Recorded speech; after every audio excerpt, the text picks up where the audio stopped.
welcome to the November 2014 edition of RTVs from the Desk of. I'm Tim Moody. I'm the Public Information Officer with the Randolph County School System, and I'm here with our Superintendent, Dr. Stephen Gainey. We are grateful to Randolph Telephone for the opportunity each month to sit down for these interviews and talk with our community about things going on in the Randolph County School System.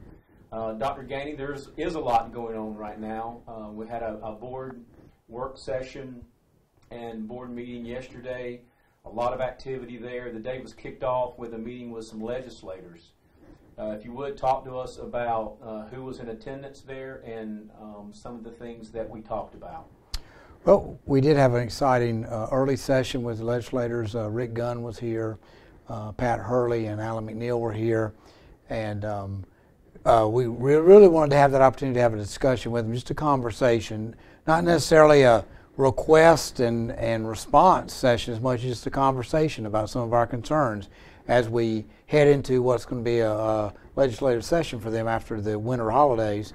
And we just talked to them about some of our concerns regarding transportation funding, technology funding, salaries, driver's education, regular ed teacher assistant positions, and we brought up a couple other issues, workers' compensation and the yellow school bus tort claims. And so I really appreciated them coming over and spending time with us, because it was a good chance to have a conversation with them and try to continue to develop our relationship with them. And we've been very fortunate in all of our interactions with our legislators. Mr. Tillman, Jerry Tillman, was going to be here, and he could not be with us, but I have plenty of opportunities to interact with him as well and appreciate those as well, and he had a last minute conflict, so we would love to have had him there as well, but we understood, but just always appreciate the opportunities I had to speak with him, because that is a pretty regular conversation with him as well. So I know after our meeting with the legislators, then we moved into our regular monthly work session with our Board of Education members. And so if you would share with us some of the things that came out of that session.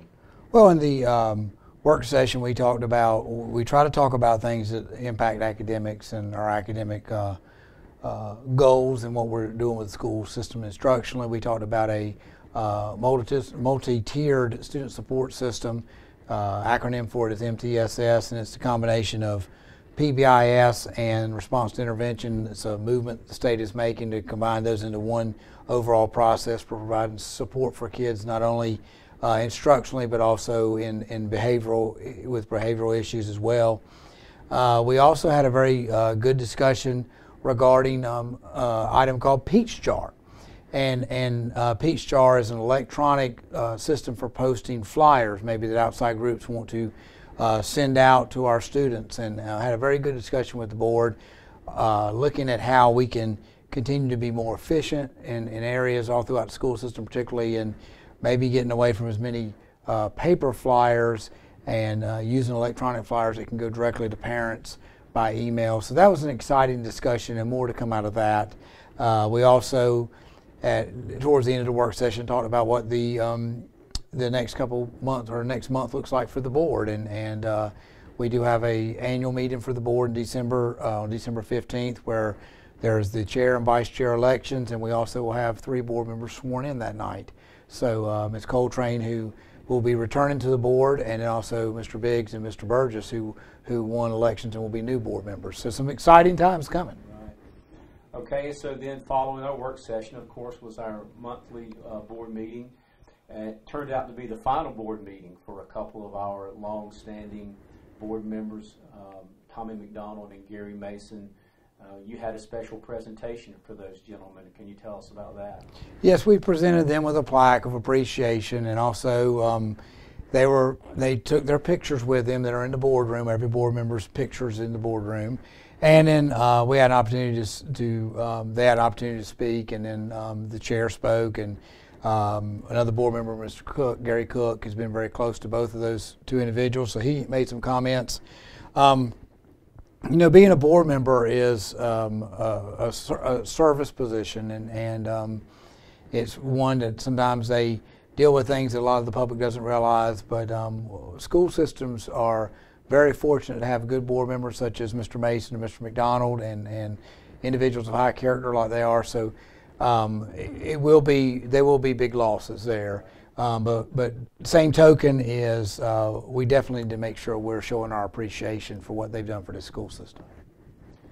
Dr. Gainey, I know one of the highlights at each board meeting, and it's something that I enjoy because I personally get to be a part of it, is the recognizing of what we call our Star 3 students.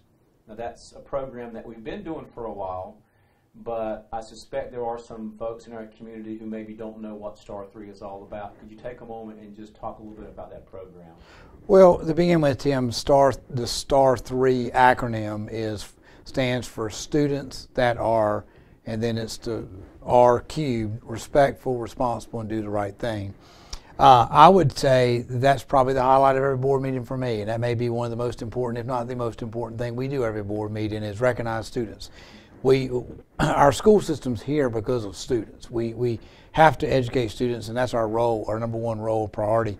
But it is exciting to hear the kids be recognized. Every school over the course of the school year will recognize 3 Star 3 students. And so over the course of the year, we will recognize 93 students. They are presented with a plaque that is provided by the Courier Tribune. They are our sponsor for this program. And you may have a child that's recognized for overcoming some unusual situation in life. Maybe it's an illness. You may have a child recognized for just being just constantly just making great grades, or being just great accomplishments in athletics or performing arts. Or you may have a child that's recognized for just being the great leader or high character student.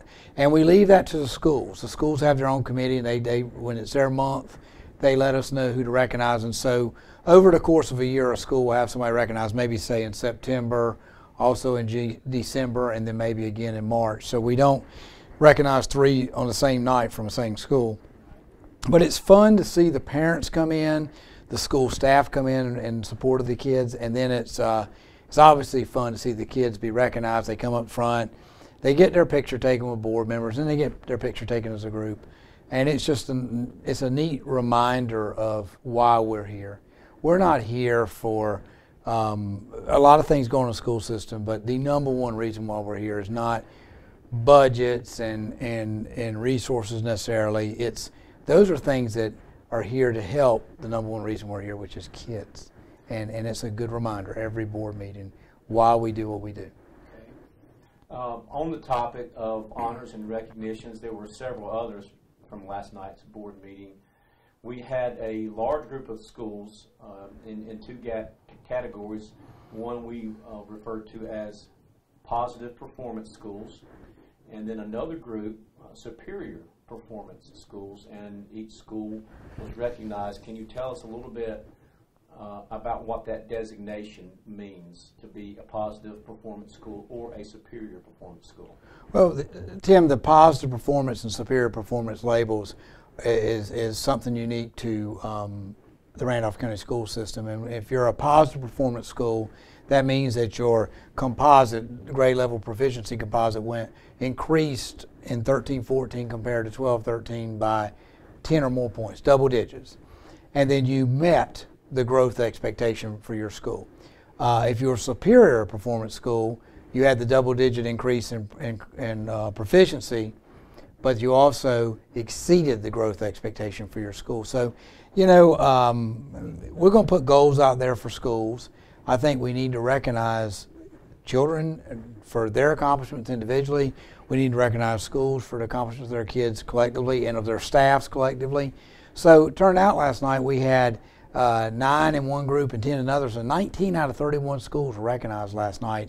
And we do believe we're moving forward with a lot of things academically, and academics is a unusual arena. You can't solve all your problems in one year.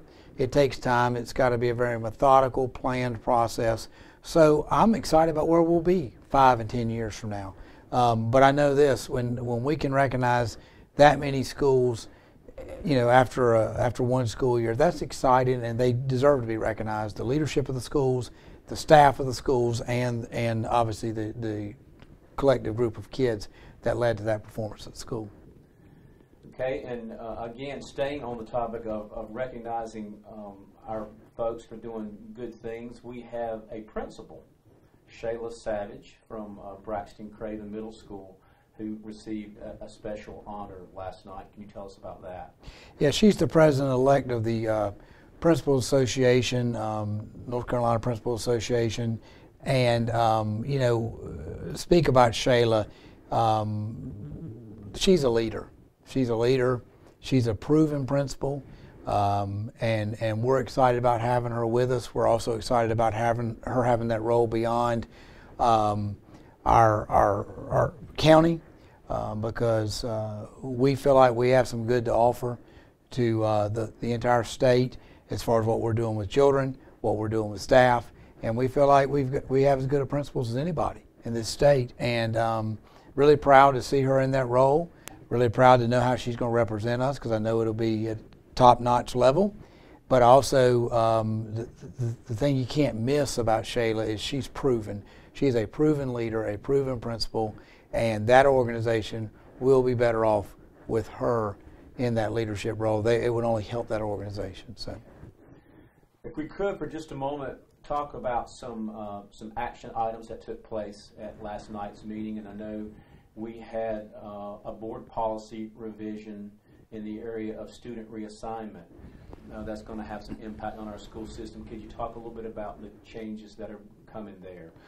Tim, we've been working pretty hard on student assignment for the last 17 months. One of the things that we have to have some things established where we get kids assigned to schools, because where kids go, resources go. And you can't have kids moving around all summer long without having resources at the wrong, resources for 200 kids at one school, and now 50 of them have gone somewhere else.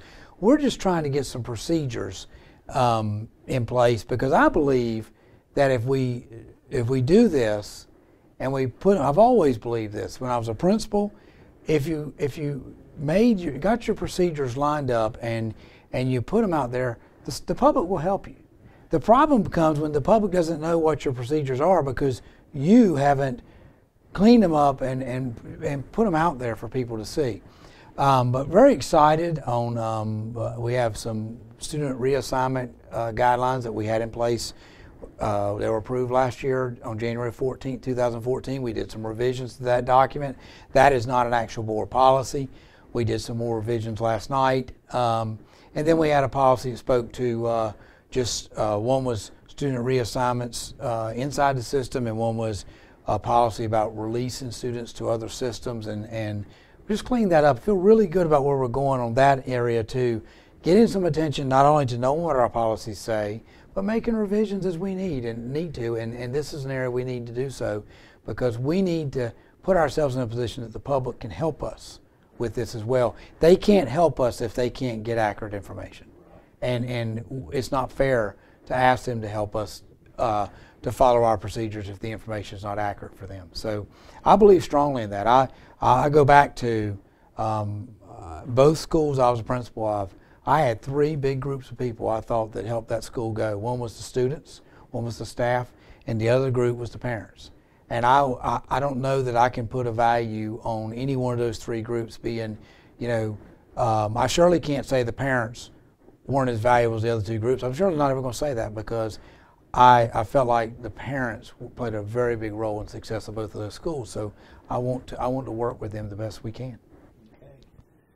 Dr. Gainey, we're about 3 months into the school year now. We're approaching our Thanksgiving break. I know you spend a lot of time in the schools. So being 3 months in, being in the schools, what are the things that you see day to day as you walk the halls and you meet with the administrators? What are you seeing? What is exciting you about these schools and what's going on in this school year? I'm seeing a temperature change, and I don't know if that's the right thing, but that's what I think about when I go in our schools.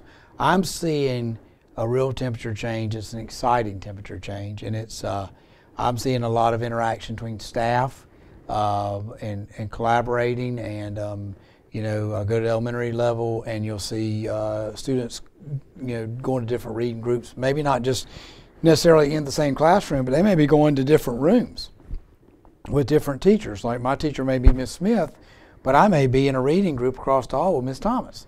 I'm seeing a lot of attention to academics, a lot of attention to what can we do better, how can I collaborate with my colleague, how can I differentiate to maybe this child doesn't grasp this topic this way. How else can I come at this child? I'm seeing a lot of people making a great efforts to. It's not just do things differently, because this school system has a great foundation, a long-standing great foundation. But as times change, we've got to be willing to change a little bit with the times too. And I'm excited about what I see. The conversations I'm having with principals are so different than 17 months ago, and they're going to get different over time. I go in schools, the conversations I have with teachers are different. Now we've been around each other for 17, 18 years. 17, 18 months. But they're just so different. It's refreshing to me. We go in classrooms and read at the elementary level. The leadership team does, and that's an exciting time, because that's when I get to step in the seat of an elementary teacher and see the joy they have with kids that they do every day, and see where they're at. I mean, I see, they don't have an easy job. None of these teachers have an easy job. And the only way you can begin to understand that is to put yourself in their shoes. And but it is a very rewarding job for them, I do believe, and I've always felt that way. But it's just it's been an exciting first 3 months, and it's only going to get better. Okay, Dr. Gainey, in closing out this interview, I wonder if you would share for our community what your leadership philosophy is. You lead this school system, 31 schools, 18,000 students. We have good leaders in each of the schools. What is sort of the prevailing leadership philosophy that you adopt as you come to work each day and you're leading people and you're leading schools? What guides you? What motivates you? What do you think about? Tim, I probably could sum it up in 2 words: trust and transparency. We have to trust each other. And when I say trust each other, there's got to be trust between elected officials in the school system, trust between staff and at school level and central service staff, trust between principals and and their school staff and central service, trust with the kids that they're going to do the right things. We have to be transparent with what we do.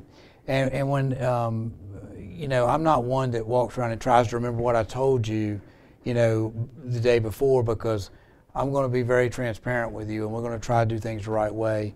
Probably when you get past that, it's, we need to get the right people in the positions to lead, and then we need to provide guidance as needed, but you cannot get in the way of that leader and expect them to get their talents engaged and do what they need to do.